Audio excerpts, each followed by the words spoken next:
Interesantno je primijetiti da u politici ima puno naučnika. To mi je nekad prije bilo čudno kad sam bio mlađi. Čudio sam se kako neko ko je profesor, doktor nauka, neki dekan, profesor, doktor nauka, nekakav direktor nekog instituta, neko ko je potrošio 50 godina da bi stvorio neko ime u nauci, da bi nešto otkrio, da bi napisao 20 knjiga, želi da bude dio jednog posla koji je na našim prostorima, čini im se i šire percipiran u negativnom kontekstu, a kada vidimo kako se političari ponašaju i šta rade, upitno je koliko se to uopće može spojiti sa naukom kao takvom. Kada pogledamo definicije jednog i drugog, vidjet ćemo zapravo da postoji svemirske svjetlosne godine razdaljne između politike i nauke. Kada pogledamo definiciju nauke, vidjet ćemo da se radi o ljudskoj djelatnosti koja ima za cilj kritički promatrati svijet koji nas okružuje, pronalaziti stalno nova poboljšanja, izmišljati pametne stvari, kvalitet našeg života i otkrivati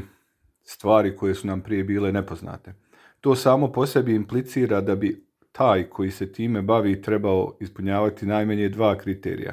A, da ima dovoljno znanja da se time uopće bavi, što u našem trenutnom slučaju vjerojatno može ostvariti samo sa visokim stepenom obrazovanja, pri čemu ne mislim nužno na Bosnu i Hercegovinu, jer u Bosni i Hercegovini postoji jedan ogroman broj ljudi koji imaju doktorske i ine najviše titule, a da su to zapravo zaslužili time što su uplatili 10 ili 15 hiljada maraka nekom fakultetu u Bosni i Hercegovini, nego zapravo mislimo o jednim priznatim svjetskim standardima koji diplomu doktorata dodjeljuju onima koji su to zaslužili svojim radom i dobili certifikat zapravo da su najpametniji u svojoj struci. S druge strane, kad vidite šta je politika,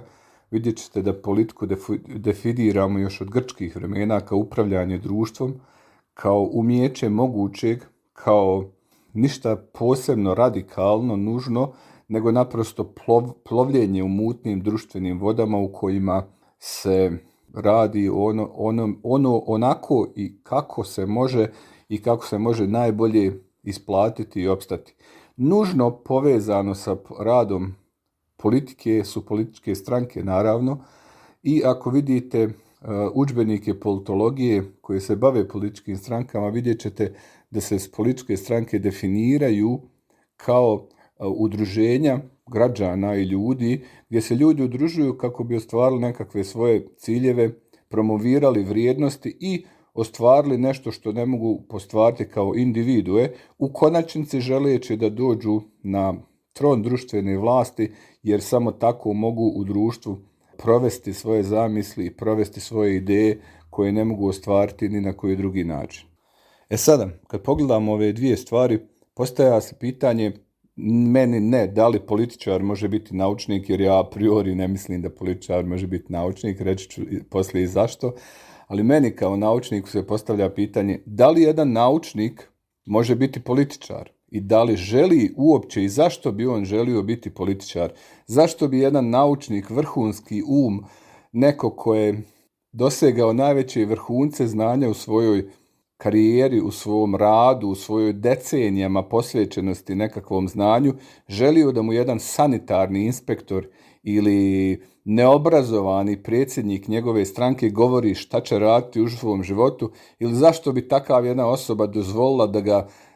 neostvarene pjevačice i književnici u prljavim džemperima u parlamentarnim skupštinama naše zemlje ili koje druge zemlje vuku po blatu vlastitog postojanja i prodaju i skidaju i brišu patos sa njim samo zato što se to ne uklapa u nekakve njihove jeftine trgovačke trikove i interese koji oni žele ostvariti u tom ili kakvom drugom trenutku. Napose, za mene se tu postavlja još jedno pitanje, za mene možda i najvažnije, a to je pitanje integriteta. Da li neko ko je član političke stranke, ko je odlučio da se udruži sa drugim osobama i da zastupa njihove ciljeve čak kada to nisu njegovi ciljevi, jer je tako odlučeno na organima stranke, zašto bi takav neko želio ukaljati, odreći se svog integriteta, odreći se mogućnosti da kritizira društvo uključujući i pripadnike vlastite stranke, zašto bi neko dopustio da se njegovo ime povlači po žutoj štampi, zelenoj štampi, po niskotiražnim televizijskim stancama? Zašto bi takav neko uopće želio da ima ikakvog dodira sa tako prljavim djelatnošću kao što je politika, nadajući se, možda pomalo naivno, da bi on u takvoj jednoj djelatnosti mogao proći neokaljano i da bi on u takvoj jednoj djelatnosti mogao promijeniti nešto posebno u svome društvu? Dva su logična odgovora na ovo pitanje. Jedan, manje primjenjiv jer ga rijetko viđam u društvu, ako ikada, i drugi koji je puno očigledniji u našem društvu. Prvi govori da bi se politikom naučnici mogli baviti zato što žele promijeniti nešto u društvu, zato što shvaćaju da niko živ ne zarezuje njihovu nauku, ni njihove knjige, ni ono što oni rade,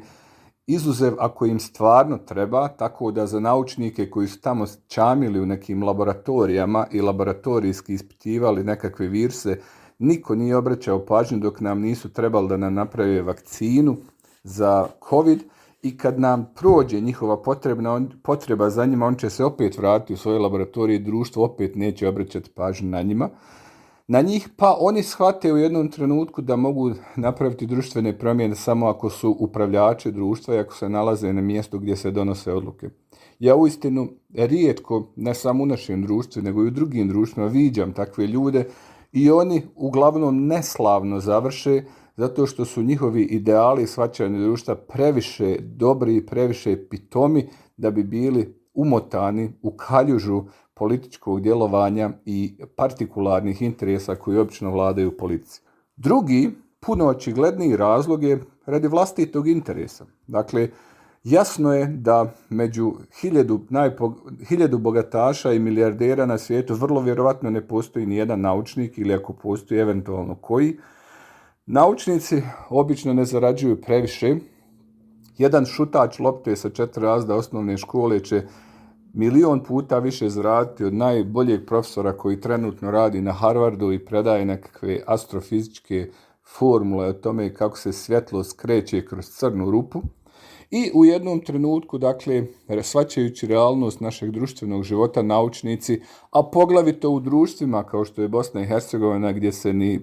portir više na vratima ne postavlja bez suglasnosti političkih stranaka, odnosno njihovog kadroviranja, kako mi to lijepo kažemo, naučnici naprosto shvate da nikada neće imati novi auto, niti novi stan, niti će moći napraviti vikendicu na Jahorni, ukoliko se ne udruže u takav jedan projekat, malo zažmire na svoj integritet, malo okrenu stranu na sumnjive radnje koje se dešavaju i onda naprosto utope sve to u jedan novi BMW i to sve tako lijepo izgleda. I konačno za kraj, odgovor na pitanje da li naučnik može biti političar. Ja mislim da naučnik može biti političar, ali se pitam da li kao takav može biti dalje naučnik, jer mi se čini, kao što sam već rekao, da baveći se politikom i udruživajući se u političke stranke i radeći nešto što je u korist jedne sitne male grupe ljudi, a ne u općem univerzalnom interesu što nauka podrazumijeva, zapravo naučnik, utapajući se u takvo jedno sivilo, prestaje biti po definiciji naučnik, jer gubi onu mogućnost da kritički promatra društvo u koje ga okružuje i u potpunosti kritizira društvene pojave, ne zato što on nužno mrzi svoju zemlju, niti nužno, niti nenužno, nego ono što ljudi kod nas shvaćaju je zapravo da kritika se ne proizilazi iz mržnje prema vlastitom, nego kritika proizilazi iz želje da stvari budu bolje. Dakle, ako nećemo kritički promatrati svijet koji nas okružuje, ako nećemo nuditi bolja rješenja, onda ćemo zauvijek ostati na onome što je bilo. da su pečinski ljudi kada su prvi put od kamena napravili kotači i vidjeli da se kotrlja, da poslije toga nijedan čovjek nije kritički promatrao tu gromadu kamena okruglog oblika, nikada kotač ne bi izgledao onako kao što izgleda danas. Prema tome, dakle, biti naučnik za mene podrazumijeva dvije esencijalne stvari.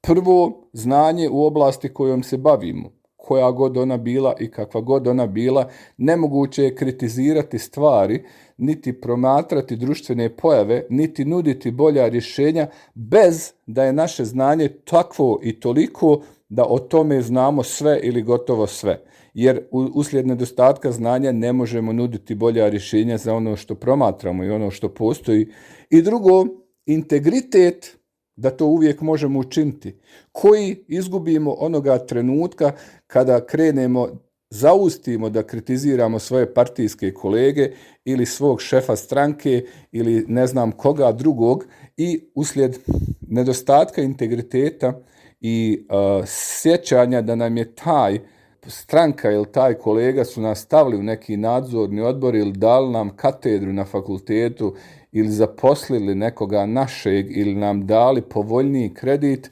ušutimo i ne kažemo ono što treba reći. Takav čovjek,